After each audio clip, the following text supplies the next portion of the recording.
Sense organs of the human body.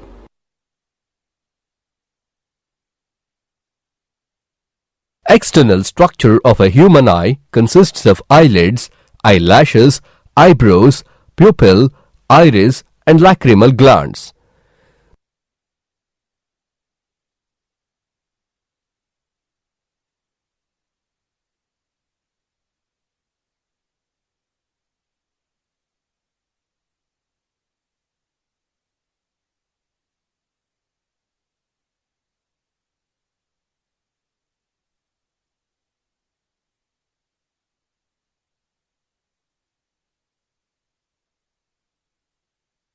The following are the three important layers of the eye: sclerotic layer or sclera, choroid layer, retina.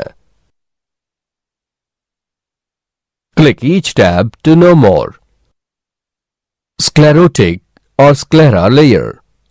Sclera is the outermost thick, tough, fibrous, non-elastic and white-colored layer. The sclera bulges and forms cornea. The end of sclera is connected to the optic nerve. Choroid layer. The second layer is the choroid layer, which appears black in color and has a lot of blood vessels. Choroid layer covers the entire eye except the pupil. The part of the choroid layer around the pupil is iris. It consists of radial and circular nerves. Biconvex lens is present next behind the pupil, which is attached to the ciliary muscles and suspensory ligaments. The lens divides the eyeball into two chambers. They include aqueous humor, vitreous humor. Aqueous humor is filled with a water-like fluid, whereas vitreous humor is filled with a jelly-like fluid.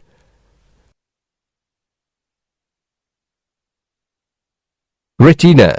There are two cells in the retina called rods and cones. Retina consists of the area of no vision called blind spot and the area of best vision called yellow spot. This yellow spot is known as macula or fovea.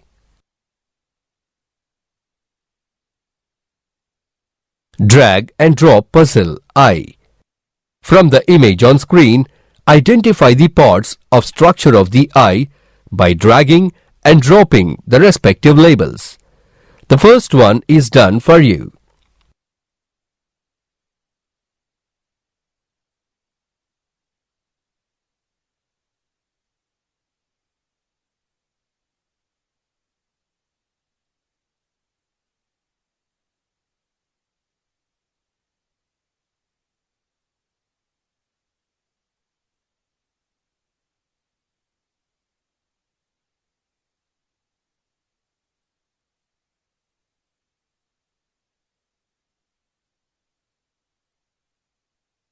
Here we will look into another sense organ, ear.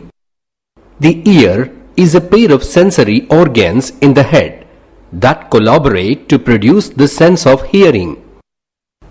The ear has three parts: the outer ear, the middle ear, and the inner ear.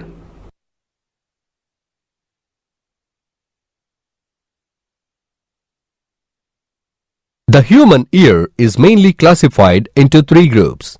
They are outer ear, middle ear, inner ear. Click each tab to know more. Outer ear. The outer portion of the ear is called pinna. It is the visible part of the ear present on either side of our head. Pinna does not play any role in maintaining the sound balance.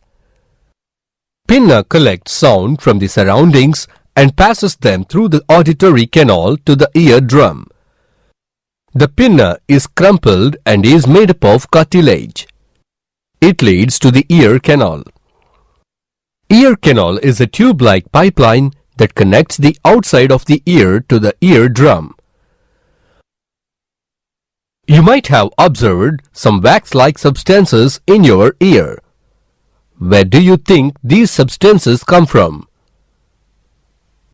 Pinna has ceruminous and sebaceous glands which produce wax and oily substances respectively. These substances help to keep the ear canal lubricated. They prevent dust and other particles from entering into the ear canal. The ear canal is also called auditory meatus. A thin layer called eardrum or tympanum is present at the end of the auditory meatus or auditory canal. Eardrum is situated between the external ear and the middle ear.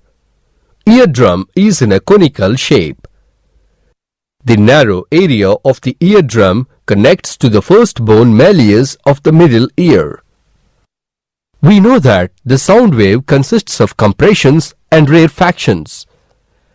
When the compressions of the sound medium reaches the eardrum, the pressure on the outside of the membrane increases and forces the eardrum inwards. In the same way, when the rarefactions of the sound medium reaches the eardrum moves outward. Thus, the eardrum vibrates. These vibrations pass to the middle ear. Middle ear. Middle ear plays an important role in amplifying the vibrations caused by the eardrum.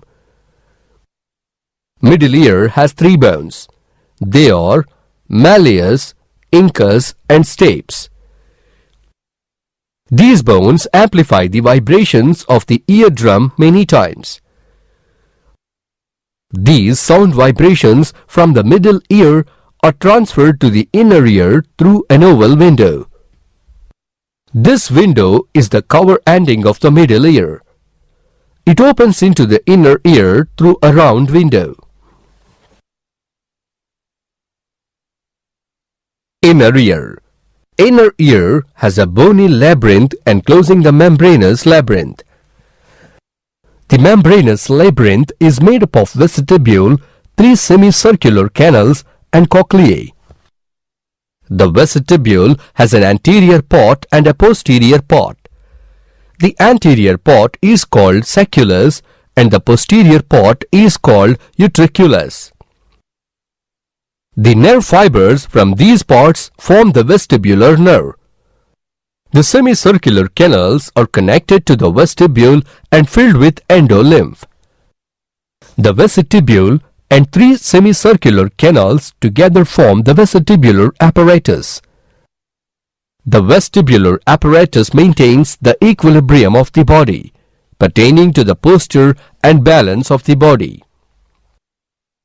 Cochleae is a spiral-shaped structure. It consists of three parallel tubes named scala vestibuli, scala media and scala tympani. Scala vestibuli and scala media are separated by a membrane called vestibular membrane. The scala media and scala tympani are separated by a membrane called basilar membrane. Both the scala vestibuli and scala tympani are filled with perilymph, while the scala media is filled with endolymph.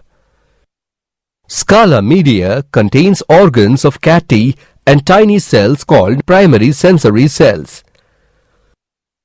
Cochlear nerve fibers form the cochlear nerve. The vestibular and cochlear nerves combine together to form the auditory nerve. Cochlear turns the pressure variations of the sound waves into electrical signals. These electrical signals are passed to the brain through the auditory nerve. The brain interprets these signals as sound.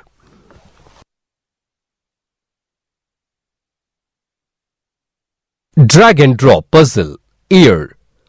From the image on screen, identify the parts of the structure of the ear by dragging and dropping the respective labels. The first one is done for you.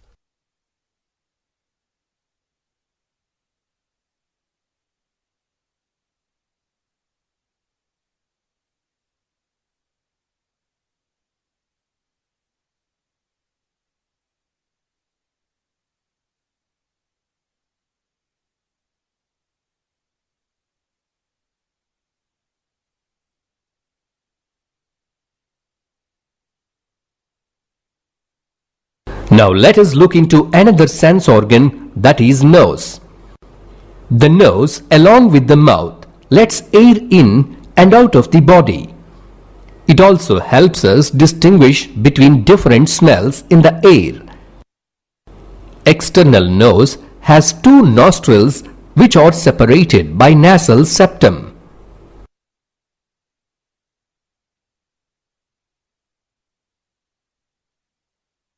Nose is the other important sense organ of human body through which we can smell the things around the world, whether they may be good or bad. The other most important thing is that we can breathe through it. Now, let us learn about the structure of nose. Our external nose has two nostrils which are separated by nasal septum.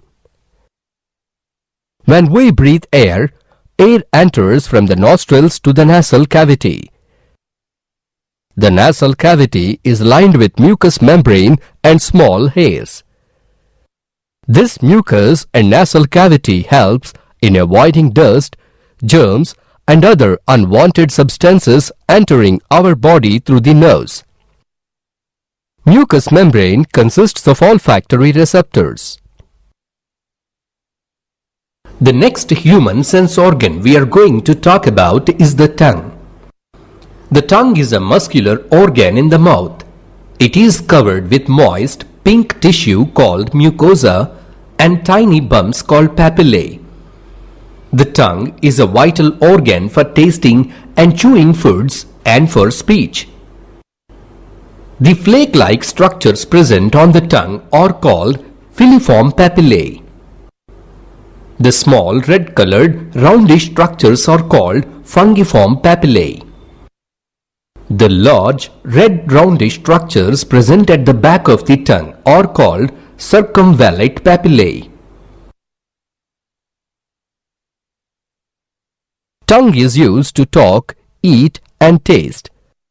The front part of our tongue is very flexible. Our tongue consists of voluntary muscles. It contains about 10,000 taste buds. Tongue also helps us in chewing and swallowing the food with the help of saliva. Any food substance placed on your tongue gets dissolved in saliva. Now, let us learn about taste and our tongue. Same as that of smell, taste is also a sense based on identifying chemicals in food and the texture. Both taste and smell are closely related to each other. The variations you think of flavors generally come from odors. For example, much of the taste of onions is odor but not the flavor. When you are suffering from a cold, you might have observed that the food seems tasteless. This is because our nasal passages are blocked. Our sense of taste or gustation involves four primary qualities or dimensions. They include sweet, bitter, and salty. Nowadays, a fourth taste called umami is well known. Umami is the savory flavor found mostly in protein-rich foods like fish, meat, mushrooms, tomato, and cheese. But our Telugu people consider the sixth type of tastes called Shadruchulu, which includes spiciness, vagaru. Umami is also associated with monosodium glutamate, MSG, also known as huching. It is mostly used in Asian cuisine restaurants. Metallic taste is also a kind of taste present in some artificial processed food material. Taste buds are present in small mucous membrane projections called papillae. Each taste bud has a cavity with a pore called taste pore. The epithelial cells surrounding the taste buds form taste cells or the receptors. Each receptor cell connects to nerve fibers. A specialized nerve called hotline, which is present beyond the receptors of the tongue, carries taste messages to the regions of the brain. Now, let us look into the last sense organ, the skin. It is the largest component of this system. It is an extensive sensory organ which forms an outer protective coat and around the entire external surface of the body. It is composed of three layers of tissue: the epidermis, dermis, and the subcutaneous fat. Now, let us learn about the last important organ, skin. Sense of touch is the most important of all the five senses from ancient time. The organ involved in the sense of touch is skin. Skin is the largest organ of the human body. It is the outermost covering of our body. Skin has three main layers. They are epidermis, dermis, subcutaneous fat. Sense organs are very important to us. They provide a gateway of knowledge. The importance of these sense organs are: they make us see, hear, smell, taste, and feel things. We need to take care of these sense organs because they provide us good health, which leads to a better livelihood.